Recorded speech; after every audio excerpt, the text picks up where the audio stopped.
There is a city where gold flows thicker than blood, where every street has a secret and every shadow watches back.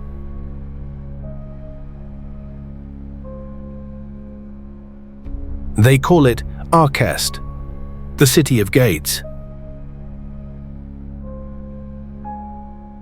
To the east, the sea of bones swallows ships, crews, and fortunes. To the west, nobles feast in glass towers, paid for with broken oaths. In the south, the dead never stay dead. And in the north, beneath the tombs and silent monoliths, the grim shadows watch from their fortress called the grave.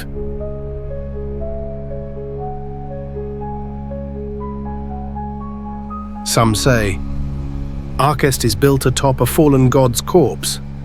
Others say it's a gateway to strange realms, a wound between worlds. But the only thing that matters is this. In Arkest, nothing is free, and everything has a price, especially your soul. Welcome to Arkest, the city of gates. Located far to the east of Crow's throne and heart of the dreaming empire, Arkest is a city unlike any other. 1,000 years old, built layer upon layer, secret upon secret, its stones have seen the rise and fall of kings, gods, monsters, and worse. They call it the City of Gates for two reasons. First, because it is the greatest trade hub in the known world. Gold, relics, arms, flesh, and knowledge flow through its gates by the ton each day. What can't be bought elsewhere is sold here. Second, because of the portals. Hidden, ancient gateways scattered throughout the city, some buried beneath temples, others locked behind cursed vaults. Not all lead to places known, and some lead to places that should never be known. It's a city where the arcane and the profane walk side by side, where demons wear skin, where gods sleep below, and cults whisper above. Behind the mask of wealth and fame, the city hides its true face. It is the face of ancient darkness, the crossroad of the lost, the wound of the world. Arkest is not a city.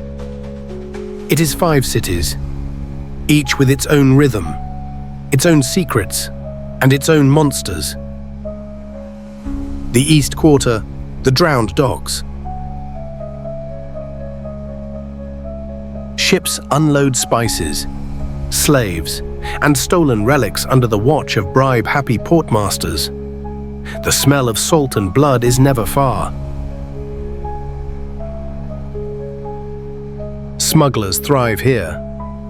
So do sea cults, washed-ashore horrors, and ancient tide-marked idols that whisper when the moon is wrong. The West Quarter, the Gilded Vale. To the west lies wealth, the Gilded Vale. The manors of Arkest's elite rise above the city's smoke, like false temples. Nobles, merchant lords, and former warlords dwell behind iron gates, hiding secrets darker than any in the alleys below. It is said every noble house in the West has one skeleton in its vault and one demon in its bed. North Quarter, the grave and its shadows. Northward, the city grows cold and still. This is the Stone Garden or the Grave, a district that shares its name with the Grim Shadows headquarters, nestled beside the city's northern cemetery. Here, silence is currency. Assassins, spies, and enforcers walk like wraiths between mausoleums and butchered streets.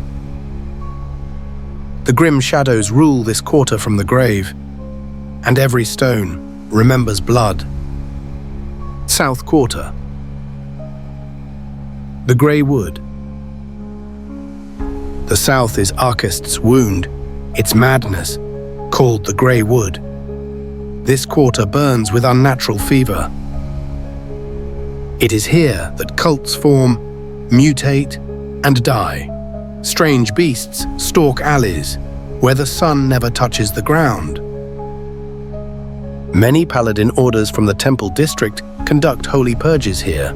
Some orders have troops permanently stationed in ancient unholy temples to protect Arkest from open gateways to hellish realms like the Paladins of the Lost Light, bald and bare-fisted, burning demons in alley crucibles. Yet, new horrors always grow, and the graveyard here is older than memory, older than Arkest, some say, older than the world. Strangers new to the city may ask, why 2 graveyards? That is easy. The one in the north is for the rich and powerful. The one in the south is for you. The Central Quarter. The Coin Quarter. At the city's heart lies the Coin Quarter, the Central Quarter. This is the city's mind, bustling, cunning, and corrupt. The Council of Coins rule over the city, or at least they say they do. Here stand the mage towers of the Spellweaver College, the City Guard, the Temple District, the Council Halls. And beneath it all, the ley line nexus pulses, watched, measured, and feared. In central Arkest, knowledge is a weapon, and everyone is armed. 1 city, 5 quarters, hundreds of opportunities, and thousands of ways to die. Beneath the cobblestones and towers of Arkest, a different map exists. A map of power, secrecy, and shadow. In each quarter, powerful factions root themselves in blood and gold. Some fight for coin, some fight for gods, others for something far worse. The Grim Shadows. From their fortress headquarters, known as the Grave, the Grim Shadows run assassination contracts, intelligence operations, and tactical strikes across the dreaming empire. Led by the mysterious Red Hand, they are the hidden sword of the city. The Dead Sons, a faction renowned for its mercenaries, and control over the black market. Their leader, Kael Duskbane, is infamous for his cunning and survival skills in Arkest's underworld, a brutal mercenary company that operates out of the Eastern Docks. Pirates with contracts, known for raiding ships, protecting smugglers, and occasionally siding with other underworld or foreign powers for the right price. The Silver Veil. Assassins, courtiers, and spies who move like ghosts among Arkest's nobility. At the beginning of the novel Starfaller Shadowborn, the Grim Shadows go to war against them. They are masters of assassination, illusions, and necromancy. Many say they own half of Arkest. Others say they are owned by something far older, the Spellweaver College, aka Spell Spiders, the most powerful mages in the region. Their true loyalty lies only with their college. Many who retire become advisors to noble houses, but secretly, they spy for the college, always researching the ley lines under Arkest. The Red Ghosts, the true rulers of the Grim Shadows. 9 members, whose influence and power is felt throughout the world, not only in Arkest. No one knows how long they have been around or how powerful they are. Their greed and lust for power knows no end. Paladins of the Lost Light, bald, zealot holy warriors who fight demons hand to hand. They can summon soulfire in their hands while using a martial art Only they seem to know to fight against demons and other monsters. They are very hard to kill and have only a small number of troops. They do not serve Arkest. They serve the flame of judgment. They hunt relentlessly in the south, but even they cannot cleanse the grey wood. They mainly guard an open gateway connected to the demon realms, located in an unholy temple in the grey wood to the south. The Pale Worms cult, fanatics who believe they must be reborn by merging with the Voidborn Stalkers. Their members willingly accept infestation by the Stalker seed. No one knows why the Stalkers tolerate them, but they do. When an infested human is badly hurt or killed, the Stalker inside them will burst out, grow to their full 7-foot size in seconds, and start killing anyone who is not a cultist. The Black Dreamers, a cult of visionaries and madmen said to have survived ancient purges. Their chants speak of forgotten gods and dreams that burn. They worship the Old Ones and seek to bring back Malzaroth, the Black Dream, slayer of gods, who is said to have been defeated where Arkest now stands. They believe he is somewhere under Arkest. It is said he cannot die and sleeps. They seek his tomb so they can awaken him. The City Guard, bloated, corrupt, and for sale. Official enforcers of the law, when paid, often moonlight as mercs, hitmen, or smugglers themselves. Most underworld groups won't use them and don't trust them, as they will turn on a gang if paid more by their enemies. The Chainers are a corrupt bounty and enforcement guild operating under the pretense of legality. They serve as a mercenary legal front, contracting out bounty hunters, enforcers, and debt collectors to various powers across Arkest, merchant houses, nobles, cults, and even private citizens. The merchant houses in Arkest operate as one of the most powerful and entrenched factions in the city, ruthless, opulent, and quietly omnipresent. They are always in a hidden secret war with the nobles and other merchant houses for power and market control. The hire private mercenary companies or criminal gangs to further their interest. As long as it does not lead back to them, many will do anything to make coin. The noble houses of Arkest are the ancient power brokers of the city. Bound by bloodlines, land titles, and generational wealth. Draped in silks and secrets, they dwell in marble estates behind the guarded walls of the central quarter. Though their swords have grown dull, their influence cuts deep, controlling courts, owning fleets, and shaping laws with a whisper. At their helm sits Duke Rollum Mandrake, brother to the king and the de facto ruler of Arkest in all but name. Ambitious and cunning, he moves through the game of politics like a general on a battlefield, cloaking control behind gestures of civility. The nobles fear rebellion, resent the merchant houses, and despise the chaos brought by cults and rogue factions. But above all, they fear losing relevance in a city teetering on the edge of darkness. It is said many families secretly worship the Old Ones or other dark powers. The temples. There are many gods worshipped in the Grim Shadows universe, so there are a vast number of temples, both large and small, in the temple district. Some have nightly orders of paladins which guard their gods' temples and the temple's treasury as well. The temple's priest is not above corruption, but most are faithful and honest. The underworld. It is not one organization, but a parasitic ecosystem of crime, secrets, and silent wars. It is made up of smugglers, cutthroats, informants, extortionists, poisoners, assassins, and dark alchemists, each with their own codes and territories, but united in their hatred of taxes and chains.